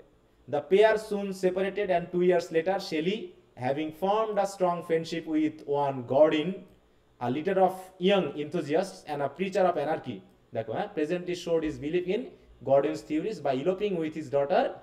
আরে বাবা, তার মেয়েকে নিয়ে পালিয়ে গেল, হ্যাঁ, দেখো তো ম্যারি, এরকম মেন্টালিটি ছিল, হ্যাঁ, Godwin's theory by eloping with his daughter Mary. It is a sad story and the details are perhaps better forgotten. Details কি সেটা দরকার নাই। We should remember that in Shelley we are dealing with a tragic blend of high mindedness and light headedness. মাইন্ডের দিক থেকে high, কিন্তু হেডের দিক থেকে লাইট, হালকা, আমি হালকা বুদ্ধির মানুষ, হ্যাঁ। বাইরন রোট অফ হিম তার সম্পর্কে বাইরন কি লিখছে, the most gentle, the most amiable and the least worldly minded person I ever met. হ্যাঁ, জেন্টাল, অ্যামিয়েবল, বন্ধুত্বপূর্ণ, কিন্তু ওয়ার্ল্ডলি অ্যাফেয়ার্সের ব্যাপারে সে হচ্ছে লিস্ট মাইন্ডেড। সে বোঝেনি পৃথিবীটা কেমন হওয়া দরকার। যাক, led partly by the general hostility against him and partly by his own delicate health, Shelley went to Italy in 1818 and never returned to England. আর ফিরে আসেনি। After wandering over Italy, he finally settled in Pisa, beloved of so many English poets. যে জায়গাটা সবারই পছন্দ আর কি, beautiful sleepy পিসা, হোয়ার one looks, এটা একটু মনে রাখবা তোমরা কিন্তু, কারণ শেলি জন কিটসকে নিয়ে যে কবিতাটা লেখে এখানে তার কিন্তু ব্যাকগ্রাউন্ড আছে। হ্যাঁ, so many English poets, beautiful sleepy Pisa, where one looks out of his window on the main street at the busiest hour of the day, and only living things in sight is a donkey dozing lazily with his head in the shade and his body in the sunshine. মানে এখানে বলা হচ্ছে যে জায়গাটা খুবই শান্ত স্বভাবের এবং মানে খুবই মানে বলতে কি বিজিয়েস্ট আওয়ারেও কেউ যদি জানালা দিয়ে তাকায় শুধু দেখবে কি কিছু ডাঙ্কি ডোজিং মানে লেজিলি ঘুমাচ্ছে, হ্যাঁ, ডোজ করতেছে, with his head in the shade and his body in the sunshine. মানে এরকম একটা শান্ত জায়গা, শান্ত পরিবেশ যেখানে কবিদের জন্য কবিরা সেটা খুব পছন্দ করতো। Here is best poetry was written, এখানে তিনি সবচেয়ে ভালো ভালো কবিতাগুলো লিখছেন। And here he found comfort in the friendship of Byron, এই যে Byron, Hunt and Trelawny, who are forever associated with Shelley's Italian life. He still remained hostile to English social institution, but life is a good teacher, but that Shelley dimly recognized the error of his rebellion. হ্যাঁ, কিন্তু একটা দুঃখের বিষয় যে তার রিবেলিয়নের যে error আছে এটা তিনি খুব একটা বুঝতে পারেননি। এই জন্য মানে মানবকে তিনি যেভাবে ভাবতে চেয়েছেন আসলে যে মানব সমাজ সেরকমটা না, সেরকমটা যে হবে না। এখন দেখো, আমরা যদি মনেও করি যে ধর্মীয় বিশ্বাসের কোনো প্রয়োজন নেই, কিন্তু ধর্ম ছাড়া কি মানুষ চলতে পারবে বলো? না স্যার। ধর্ম ছাড়া তো মানুষ আরো মানে কি নিকৃষ্ট হয়ে পড়বে আরো। ধর্ম তো মানুষকে একটা জায়গায়, সেটা বিশ্বাসযোগ্য হোক আর অবিশ্বাসযোগ্য হোক আর যাই হোক, ধর্মকে তো আমরা অস্বীকার করতে পারি না, কারণ ধর্মের উপস্থিতি ছাড়া মানুষ তো পশু। ঠিক আছে, মানুষ ধর্ম নিয়েই যে পশুত্ব করে, তাহলে ধর্ম না থাকলে কি পশু হয়ে যাবে সেটা তো মানে বলার বাইরে। হ্যাঁ, মানুষ ধর্মীয় বেশ নিয়ে অধর্মের কাজ করে বেড়াচ্ছে। তাহলে যদি ধর্মে বলে কোনো কথা না থাকতো তাহলে কি অবস্থা হতো সেটা বোঝো। অর্থাৎ এই জায়গাটাতে যে তারা অ্যাথিইজমকে সাপোর্ট করছে, কিন্তু আসলে বোঝা উচিত যে ধর্মটা আছে বলেও এখনো হয়তো পৃথিবীটা এই পর্যায় পর্যন্ত আছে। ধর্মীয় ভয়, ধর্মীয় কিছু মোরালিটি যেগুলো ছোটবেলা থেকে গড়ে ওঠে এবং মানুষকে একটা নির্দিষ্ট নীতির ভিতরে রাখে। কিন্তু ধর্ম না থাকলে তো আরো অবস্থা হয়ে যেত। কিন্তু এই ধর্মটাকে ব্যবহার করে হয়তোবা কিছু অতি উৎসাহী ধার্মিক বা যারা ধার্মিক মনে করে, অথবা অতি উৎসাহী কিছু রাজনীতিবিদ ধর্মকে ব্যবহার করে তাদের কিছু ফায়দা লুটতেছে, আর এখানেই মানুষের কাছে ধর্মটা খারাপ হয়ে যাচ্ছে। কিন্তু ধর্মের উপকারিতা সমাজের জন্য যেটা, সেটা যদি আমরা একটু ভালো করে ভাবি যে ধর্ম না থাকলে কি কি হতো, তাহলে আমরা সহজে বুঝতে পারবো ধর্মের প্রয়োজনীয়তাটা কোন জায়গায়। হ্যাঁ, আর আমাদের সবচেয়ে বড় বিষয় হলো আমরা মেনলি ধর্মের পৃথিবীর ব্যবহারটার থেকে আমরা ধর্মের পরকালের ব্যবহারটা একটু বেশি গুরুত্ব দিই। এটা একটা প্রবলেম আর কি আমার কাছে মনে হয়। কারণ ধর্ম, ওই যে বললাম যে আমরা ধর্মকে ব্যবহার করে বর্তমান সমাজে দুর্নীতি করছি, আর যখন ধর্ম প্রতিষ্ঠানে যাচ্ছি তখন ভাবতেছি গড আমাকে বা আল্লাহ আমাকে স্বর্গে নিয়ে যাবে, এরকমটা ঠিক আছে না? কারণ এই যে ঘুষ নিলাম, নিয়ে একটু হজ করে আসলাম, তাতে কি অপরাধ ক্ষমা হয়ে গেল নাকি? তাই তো, অপরাধ আরো বাড়বে। হ্যাঁ হবে। No sir. এইটা হচ্ছে ব্যাপার যে পৃথিবীটাকে আমি যা খুশি ইচ্ছা মতো ব্যবহার করতে পারবো, যে পরবর্তীতে কিছু অংশ আমি গডের উদ্দেশ্যে ব্যয় করলে গড আমাকে স্বর্গটা উইল করে দিবে, হ্যাঁ, বেহেশতা উইল করে দিবে। এই যে ব্যবহারটা, যদি এই মানসিকতা না থাকতো অন্তত, তাহলে মোটামুটি সমাজটা ভালো চলতো। আমরা ধর্মকেও আমাদের নিজের স্বার্থে ব্যবহার করে ফেলছি, এখানেই ধর্মের সমস্যা। ধর্মের সমস্যা না, মানে আমাদের ব্যবহারের সমস্যা। ওকে, যাই হোক, বলছে 1822 when only 30 years of age, Shelley was drowned while sailing in a boat of the Italian coast. His body was washed ashore several days later. অনেকদিন পরে পাওয়া যায়। আমরা ইয়া পড়েছিলাম না, রাইডার্স টু দ্য সি, ওখানে মাইকেলের বডি যেভাবে পাওয়া যায় কয়েকদিন পরে তার বডিটা ওইভাবে পাওয়া যায়। and was cremated near, বলছে ভাইরিগিও by his friends Byron, Hunt and Trelawney। তারা মোটামুটি his ashes, দেখো ক্রিমেটেড মানে কি পোড়ানো, পোড়ানো, হ্যাঁ। His ashes might with all reverence have been given to the winds, মানে উড়িয়ে দেওয়া হয় সেই ওয়েস্ট উইন্ডের মতো করে তার ছাইগুলো, হ্যাঁ। That he loved and that were a symbol of his restless spirit. Instead they found a resting place near the grave of Keats, হ্যাঁ। তা বলছে in the English cemetery at Rome one rarely visit the spot now without finding English and American visitors. বলছে এখন আর স্পটটাতে কেউ visit করতে যায় না, আগে তাহলে তাদের দেখো এই যে grave place near the grave of Keats, তাহলে কিডস আগে মারা যায় কিন্তু, ঠিক আছে। তো সেই রোমের ইংলিশ সেমিটারি বলে একটা জায়গা রয়েছে, মানে কবরস্থান রয়েছে, যেখানে ইংলিশ পয়েটদেরকে ওখানে আগে সাহিত্য করা হতো, এখন আর খুব একটা লোক ওখানে যায় না, হ্যাঁ। ওকে, তাহলে শেলির ওয়ার্কগুলো আমরা দেখি। As a lyric poet Shelley is one of the supreme genius of our literature and the reader will do well to begin with the poems which show him at his very best, যেমন the cloud to skylark to the west wind to night। এই poemগুলো, poems are like this must surely said to the reader searching among Shelley's miscellaneous works to find for himself the things worthy to be remembered। আচ্ছা, যাই হোক আমরা অনেকগুলো বিষয় পড়ে ফেলেছি, এখন তার বিষয়ে আমরা শুধু পোয়েটের গুলোর নামগুলো মনে রাখবো, পয়েমগুলোর নামগুলো মনে রাখবো, আর তেমন কিছু নাই। এখানে আমরা কয়েকটা বইয়ের নাম মনে রাখবো। দেখো এই জায়গায় Shelley's revolutionary works, Queen Mab, the revolt of Islam, এইটা একটু মনে রাখো। আর একটা হচ্ছে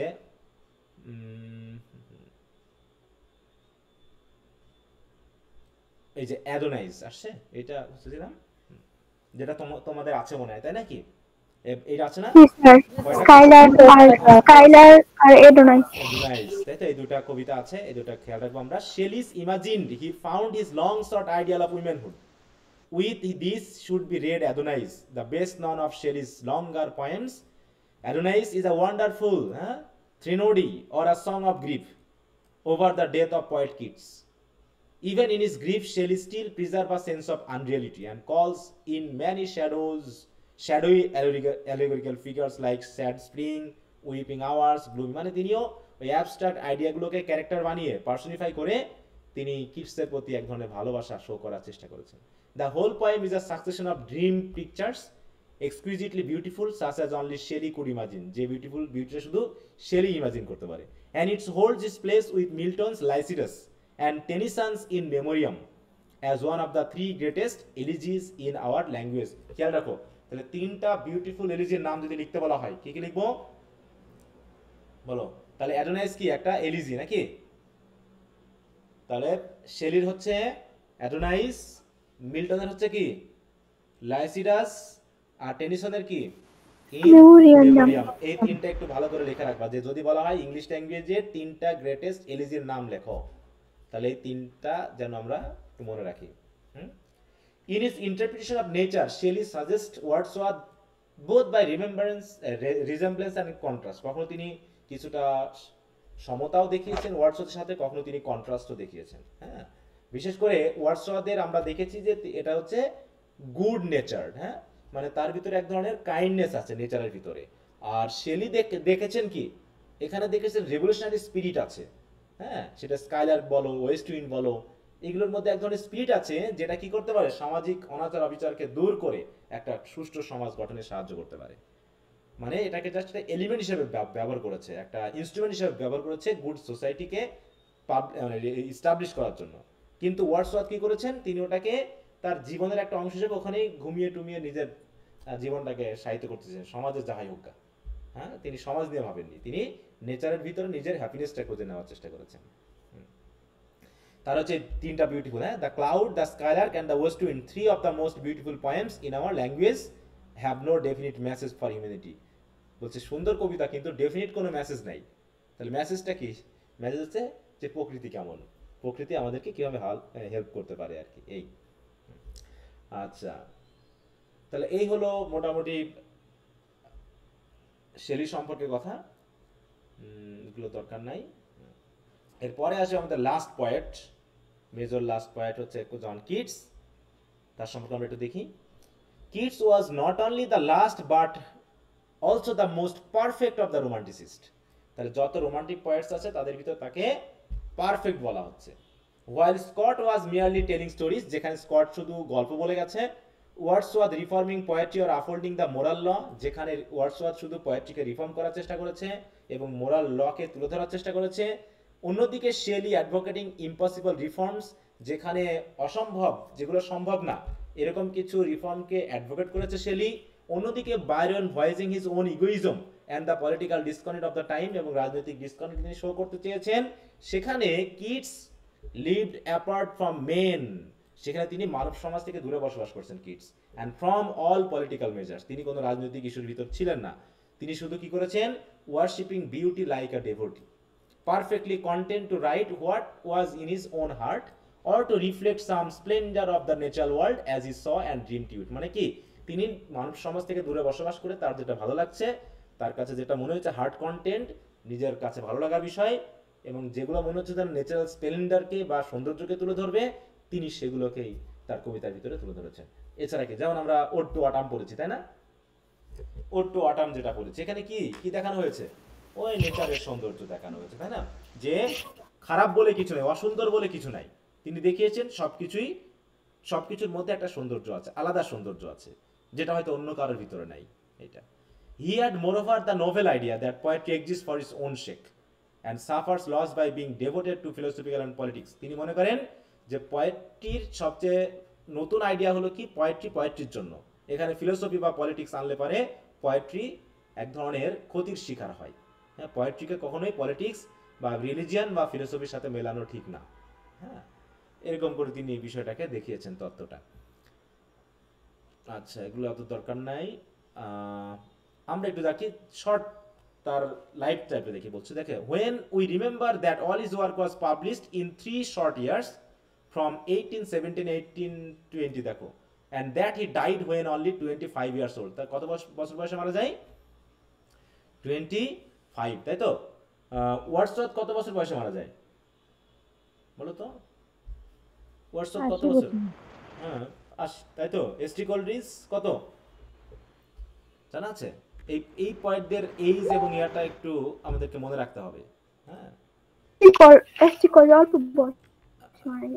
হ্যাঁ, দেখো আমরা একটু দেখি।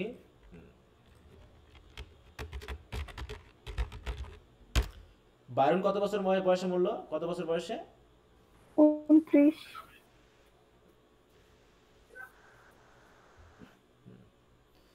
দেখো, 1772 থেকে 1834, তাহলে কত হয়? তাহলে দিকে 34 আর দিকে হচ্ছে কত? 28 নাকি? তাও তো 50-60 বছর বয়স নাকি? মোটামুটি বাচ্চা। মানে যত কবিগুলো নিচের দিকে আসতেছে তত যেন অল্প বয়সে আসতেছে। তাহলে কিডস কত বছর বাঁচলো বলো? কিডস কত বছর? 25 নাকি? আচ্ছা, তাহলে তার লাইফ সম্পর্কে আমাদের একটু জানা দরকার, কারণ তার এই যে মিলানকলি বা এই জাতীয় বিষয়টা তিনি কেন দেখছেন বা কিসের মাধ্যমে, মানে তার কবিতাগুলো বুঝতে হলে আমাকে এখন একটু তার হিস্ট্রি জানতে হবে তার বিষয় সম্পর্কে। হ্যাঁ, বুঝে দেখো, Keats life of devotion to beauty and to poetry is all the more remarkable in view of his lowly origin. কারণ তার জন্মটা একটা নিম্ন পরিবার থেকে আসা। He was the son of a hostler and stable keeper. Stable keeper মানে কি জানো? যে একটা হোস্টেল বা স্টেবল মানে ঘোড়া রাখার জায়গা না, আস্তাবল নাকি? জি স্যার। এবং হোস্টেলার একটা মোটামুটি একটা হোস্টেল টাইপের বা ইয়া ছিল, ইন টাইপের ছিল, যেটা বলা হচ্ছে ইন। বুঝো তো? ইন বুঝি না আমরা? মানে একটা সরাইখানা বা একটা ছোট রাস্তা ঘাটের পাশে থাকে যে সকল হোটেল, এরকম। and was born in the stable of Swan and Hoop Inn, London in 1795. One has only to read the rough stable scene from our first novelist, or আচ্ছা, মানে এগুলো কি জিনিস সেটা দেখতে চেয়েছে, ওগুলো আমাদের দরকার নাই।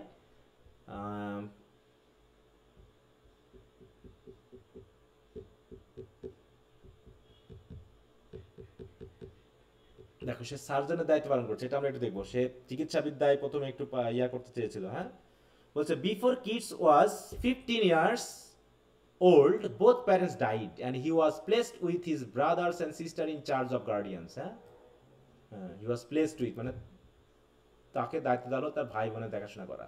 Their first act seemed to have been to take kids from school at Enfield and to bind him as an apprentice to surgeon at Edmonton.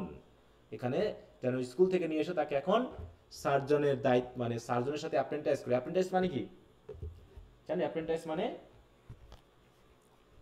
বলো বেশি নাকি স্যার? শিক্ষানবিশ, যে মোটামুটি ওই শেখে আর কি, কারো দায়িত্বে কারো অধীনে থেকে। হ্যাঁ, এই শিক্ষানবিশের কথা বলা হচ্ছে। For 5 years he served his apprenticeship and for 2 years more he was surgeon's helper in the hospitals, but though skillful enough to win approval he disliked his work, এটা তার পছন্দ ছিল না, and his thoughts were on other things, তার কাজ মানে তার ইচ্ছা ছিল অন্যদিকে। হ্যাঁ, তাই সে সবসময় কি, the other day during a lecture he said to a friend, there came a sunbeam into the room, with it a whole troop of creatures floating in the ray. দেখো, সে ডাক্তারি না পড়ে তার সাহিত্যিক চিন্তা ভাবনা, ইমাজিনেশনে সে দেখতে পাচ্ছে কি, যে ওই যে জানালা দিয়ে যে সূর্যের আলোটা আসতেছে একটা রুমের ভিতর, এর ভিতরে অসংখ্য ক্রিয়েচার যেন উড়ে বেড়াচ্ছে।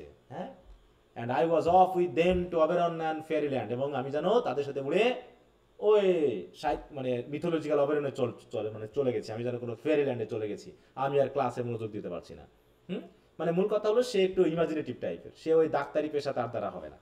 হ্যাঁ, তাই বলছে হি অ্যাবান্ডন হিজ প্যাশন, এগুলো বাদ দিলাম, he abandon his profession in 1817 and early in the same year published his first volume of poems. It was the modest enough in spirit and was also his second volume, Endymion. It was the second. But that did not prevent brutal attacks upon the author. ওই যে সেই তাকে মানে যেমন করে বায়রনকে নিয়ে লেখা হলো, তাই না, রিভিউয়ার, এভাবে তার এই লেখা নিয়ে কি করেছে, upon the author, his work by the self constituted critics of Blackwood's magazine and the Quarterly. এটা একটু খেয়াল রাখো, কারণ আমরা যখন অ্যাডোনিস পড়বো তখন শেলি কিন্তু এদেরই কথা বলবে। শেলি বলবে কাদের কথা, যে কিটস মারা গেছে ওই সকল ক্রিটিক্সদের জন্য, যে ক্রিটিক্সরা তার লেখনীর প্রতি বিদ্বেষ ছড়িয়েছে আর মেন্টালি শকড হয়ে কিটস মারা গেছে, এরকম আর কি বলবো, যে তাকে খুন করা হয়েছে। হ্যাঁ, it is often alleged that the poet spirit and ambition was broken by this attacks. তাই তো, এই ক্রিটিক্সদের জন্যই তার স্পিরিট এবং অ্যাম্বিশনটা ব্যাপকভাবে ভেঙে যায়। But Keats was a man of strong character and instead of quarrelling with his reviewers, তার রিভিউয়ারদের সাথে ঝগড়া না করে and being crushed by their criticism, আর তাদের সমালোচনা দ্বারা তিনি না ভেঙে পড়ে, he went quietly to work with the idea of producing poetry that should live forever. তারপর তিনি পোয়েট্রি লিখছেন। তাহলে এই জায়গাটা আমরা একটু খেয়াল রাখবো। For 3 years during which Keats wrote his poetry, he lived chiefly in London and in Hampstead, but wandered at times over England and Scotland. তাহলে তিনি বিভিন্ন জায়গায় ঘুরে বেড়েছেন, living for brief spaces in the Isles of Wight in Devonshire and in the Lake District, seeking to recover his own health. বিভিন্ন জায়গায় ঘুরে বেরিয়েছে, বিভিন্ন লেক ডিস্ট্রিক্টে ঘুরে বেরিয়েছে নিজের স্বাস্থ্যটাকে একটু উন্নত করার জন্য, specially to restore that of his brother, বিশেষ করে তার ভাইয়ের। His illness began with a severe cold but soon developed into consumption, এই যে যক্কা। হ্যাঁ, and added to this sorrow was another, his love for Fanny Brawne, Fanny ব্রাউনকে সে কিন্তু খুব ভালোবাসতো, to whom he was engaged but whom he could not marry on account of his poverty and growing illness, কিন্তু বিয়ে করতে পারেনি। When you remember all this personal grief and the harsh criticism of literary men, মানে একদিকে তার ব্যক্তিগত জীবন, তার অসুস্থতা, আবার এই যে তার যে সাহিত্যকর্ম নিয়ে মানুষের বিদ্বেষ, সবকিছু মিলে the last volume, Lamia, Isabella, the Eve of Saint Agnes and other poems is more significant as showing not only Keats' wonderful poetic genius but also his beautiful indomitable spirit. এখানে দেখায়, হ্যাঁ, এত কিছু থাকা সত্ত্বেও সেগুলো indomitable. Okay, Shelley struck by the beauty and promise of Hyperion, এটা কিন্তু আরেকটা বই, Hyperion, হ্যাঁ, sent as a generous invitation to the author to come to Pisa and live with him, যেখানে তিনি এই কথাটা বলেছেন। But Keats refused, having little sympathy with Shelley's revolt against society. দেখো, কিটস কিন্তু শেলির রিভল্টটাকে গ্রহণ করেনি, যে সমাজের বিরুদ্ধে সে বিদ্রোহ করেছে। The invitation had this effect, that it turned Keats' thought to Italy, and whether he soon went in effort to save his life, যেখানে হয়তো তিনি গিয়েছিলেন তার জীবনটাকে একটু বাঁচানোর জন্য, অসুস্থ থেকে নিজেকে বাঁচানোর জন্য। He settled in Rome with his friend Severn, the artist, but died soon after his arrival in February 1821. His grave in the Protestant cemetery at Rome is still an object of pilgrimage to thousands of tourists, for among all our poets there is hardly another whose heroic life and tragic death have so appealed to the hearts of poets and young enthusiasts. মানে young কবি তাই তো, বা young ইনথুজিয়াস্টদের হৃদয়কে তিনি যেভাবে appeal করতে পেরেছেন এরকমটা হয়তো অন্য কোনো রাইটার করতে পারেনি। এই জন্য তার গ্রেভটা হয়ে গেছে কি অনেকটা পিলগ্রিমেজের মতো, অনেক পয়েট সেখানে যায়। তাহলে তার কবর কোথায়? বাইরনের কবর কোথায়? বাইরনের কোথায় বলো তো? বাইরন, শেলি এবং দেখো কিডস কিন্তু একই জায়গায় অবস্থান করছে। আচ্ছা, দা আচ্ছা, আমরা তার কয়েকটা রাইটিং দেখি। এখানে মেনলি তার পোয়েট্রিগুলোই আমরা দেখব। এছাড়া তেটোটা পেলাম এন্ডিমিয়ন। এই যে একটু খেয়াল রাখো এই কথাটা কার, এটা অবশ্যই পরীক্ষাতে a thing of beauty is a joy for ever. হ্যাঁ, এটা কোন কবিতায়? দেখো, a thing of beauty is a joy for ever, its loveliness increases. আর Keats third and last volume Lamia Isabella, and that তো পড়লামই আমরা। এটা একটু দাগিয়ে রাখবা, the Eve of Saint Agnes and other poems, এটা একটা ভলিউম। হাইপেরিয়ান তিনি লিখেছেন। তার এই নামগুলো আমরা একটু খেয়াল করবো। তার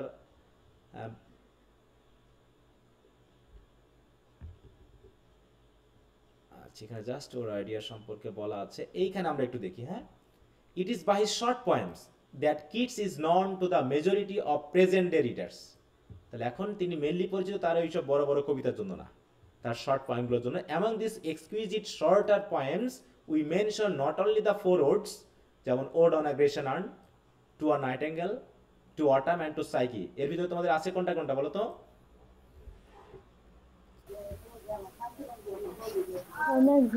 Ode on a Grecian Urn, To a Nightingale, Nightingale আছে। To Autumn তো আগে টু অটাম তো পড়েছো আগে। হ্যাঁ, হচ্ছে this are like an invitation to a feast, মানে নেচারের প্রতি যেন একটা ইনভাইটেশন। One who reads them will hardly be satisfied until he knows more of such delightful poetry. হ্যাঁ, যারা পড়েছে তারা এরকম কবিতা না পড়লে খুশি হতে পারবে, এরকম আর কি বলছে। তো যাও, ওটার আমরা একটু খেয়াল রাখবো।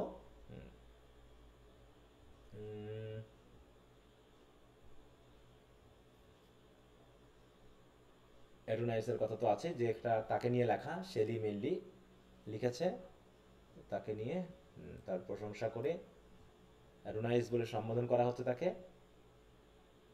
এই তো মোটামুটি আমাদের পয়েন্টসদের নিয়ে এই কথাবার্তা, এর চেয়ে বেশি আর দরকার নাই। যে কথাগুলো পড়লাম এগুলো একটু খেয়াল করে রাখবা। তাহলে আমরা কয়জন রাইটার পড়লাম এই পর্যন্ত? একজন বলো দেখি। স্যার পার্সি বেসি শেইলি, জন কিটস, ওইভাবে, হ্যাঁ, মানে শুরু থেকে বলো, একটু শুরু থেকে বলো। উইলিয়াম ওয়ার্ডসওয়ার্থ, তারপর S T Coleridge, Robert Southey, Scott, Walter Scott, John Keats, Percy Bysshe Shelley, Lord Byron. তাই তো? তোমাদের একটা কাজ থাকলো এখন। কাজটা হলো এই বিশেষ করে এই যে রাইটারগুলো, এই রাইটারগুলোর তোমাদের নোট করতে হবে একটা, যেমন আমরা শেক্সপিয়ার করেছিলাম। তোমাদের কাজ হবে রাইটারগুলোর নাম লেখা, রাইটারের পাশে তাদের জন্মসাল মৃত্যুসাল লিখবা, পাশে কত বছর বেঁচেছে এটা লিখবা, আর হচ্ছে তাদের কয়েকটা ইম্পর্টেন্ট বইয়ের নাম লিখবা। লিখে আমাকে আগামী ক্লাসের আগে জমা দিবা সবাই, ঠিক আছে? ছোট করে একটা নোট করবা সবাই, যে কবির নাম, তাদের জন্মসাল মৃত্যুসাল এবং কত বছর বাঁচলো, এবং তাদের ইম্পর্টেন্ট কয়েকটা বইয়ের নাম, যেগুলো আমি ইম্পর্টেন্ট বলে মনে রাখতে বলেছি। এইগুলো লিখে একটা শর্ট নোট করে আমাকে জমা দিবা।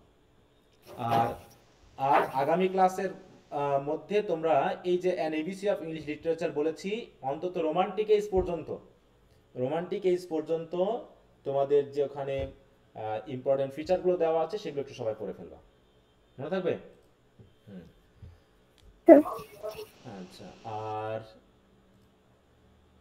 আগামী দিন আমরা প্রোজ রাইটারদের কয়েকটা নাম পড়বো। এখানে প্রোজ রাইটার বলতে আমরা নভেলিস্ট 2-4 জনকে পাবো, 2-3 জনকে, এছাড়া তেমন কিছু নাই এখানে। এখানে মেইনলি রোমান্টিক এজটা হচ্ছে পয়েটদের জন্যই। হ্যাঁ, আগামীকালকে আমাদের মনে হয় ইয়া হয়ে যাবে, চার্লস ল্যাম্পস আছে, জেন অস্টিন আছে, ওয়াল্টার স্কট আছে নভেলিস্ট হিসাবে কয়েকজনের, আর থমাস ডি কুয়েন্সি নামটা। আজ তো যাই হোক, ওগুলো আগামী ক্লাসে আমরা পড়ে ফেলবো। তাহলে মোটামুটি আগামীকাল ক্লাসে শেষ হয়ে যাবে আমাদের রোমান্টিক এইজের এই আলোচনাগুলো। তো ঠিক আছে, কারো কোনো কথা আছে স্পেশাল? আর পড়াশোনা চলছে তো নাকি?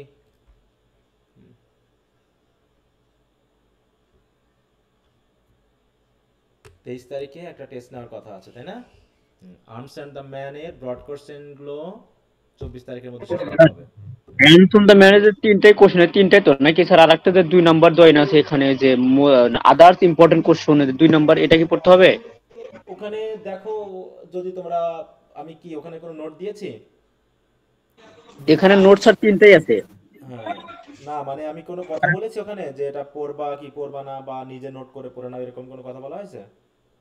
না স্যার। আচ্ছা, মেনলি প্রথম দিকে যেগুলো দেওয়া আছে ওগুলো ইম্পর্টেন্ট হিসেবে পড়বা, হ্যাঁ? সেটাই বলছি স্যার।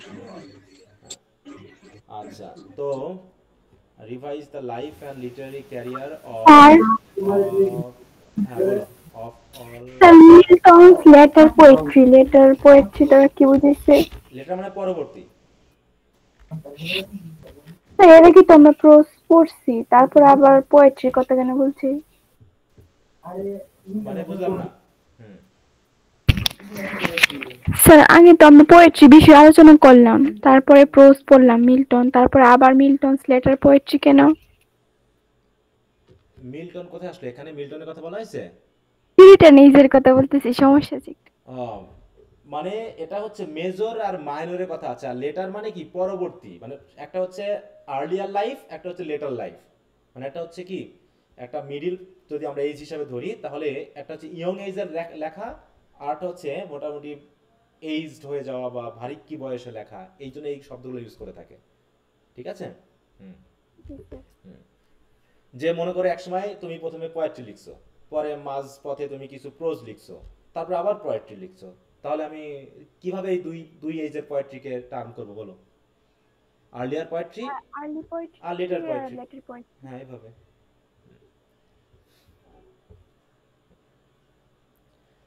আচ্ছা, তো ঠিক আছে, সবাইকে গুড নাইট, সবাই ভালো থাকো, আগামী ক্লাসে আবার কথা হবে। ওকে।